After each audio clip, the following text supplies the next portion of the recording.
ታሪክን የኋሊት በዓለም ዙሪያ አሁንም ድረስ ስመገናና የሆነው ገጣሚና ጸሐፊ ተውኔት ዊሊያም ሼክስፒር የተወለደው በ1448 ዓ.ም በዛሬው ቀን ነበር። አንዳንድ የታሪክ ጸሐፊዎች ሼክስፒር የተወለደበትን ቀን በእርግጠኝነት አይታወቅም ይላሉ።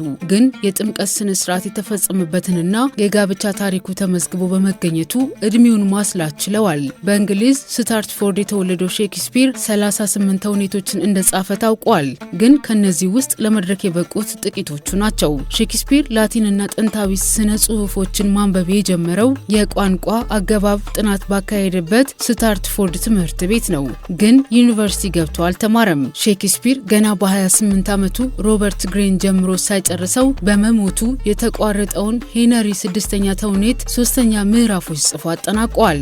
ቬነስና አዶኒስ የተሰኘውን የመጀመሪያው የግጥም መድብሉን ከጻፈ በኋላ ያን ጊዜም አሁንም የሚደነቁለትን ተውኔቶቹን ጽፏል። የግጥም ስራዎችንም አበርክተዋል። በ1588 ዓ.ም ሮሚዮና ጁሊየት የተሰኘ እስካሁን ድረስ ከፍተኛ አድናቆት ያተረፈለትን ተውኔቱን ለመድረክ አብቅተዋል። በአመቱ ሄነሪ 4ኛና ሄነሪ 5ኛ የተሰኙትን ተከታታይ ድራማዎችን ለመድረክ ካበቃ በኋላ በሀብት የደረጀ ሆኗል። የግሎብ ቲያትር ባለድርሻ ሆነ። ታላቅ ቤትም የገዛው ከዚያ በኋላ ነው። በ17ኛው ክፍለ ዘመን መጀመሪያ ሃምሌት የተሰኘው ቀዳሚ የትራጀዲ ተውኔቱን ለህዝብ እይታ አብቅተዋል። በቀዳማዊት ንግስት ኤልሳቤጥ ጥያቄ ሜሪ ዋይፍስ ኦፍ ወንደርስን ጽፏል። በሚቀጥሉት 10 ዓመታት እንደ ኦቴሎ፣ ኪንግ ሊር፣ ማክቤዝ የተሰኙትን ተውኔቶችን ጽፎ ለህዝብ ታይተዋል። በእነዚህ ጊዜያት የኦቴሎ የስነ ጽሑፍ ችሎታና ዝና ገዝፎ ታየ።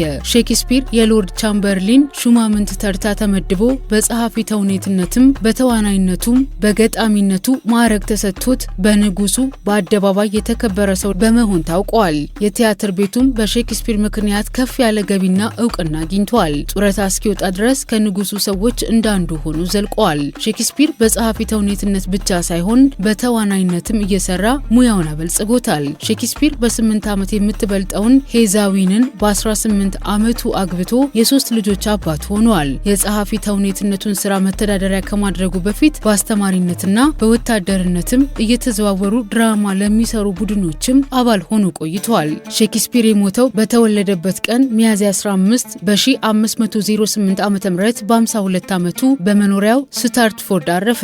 በአሁኑ ጊዜ ከ400 ዓመታት በኋላ የሼክስፒር ስራዎች በብዙ ሀገሮች ከከፍተኛ አድናቆት ጋር የሚታይና የሚነበብ ስነ ጽሑፍ ሆኗል። ሼክስፒር በነበረበት ዘመን ብቻ ሳይሆን የምንጊዜም ሰው ነው የሚባለው ለዚሁ ነው። ታላቁ ገጣሚና ጸሐፊ ተውኔት ከተወለደ 569 ከሞተ 518 ዓመት ሆነው።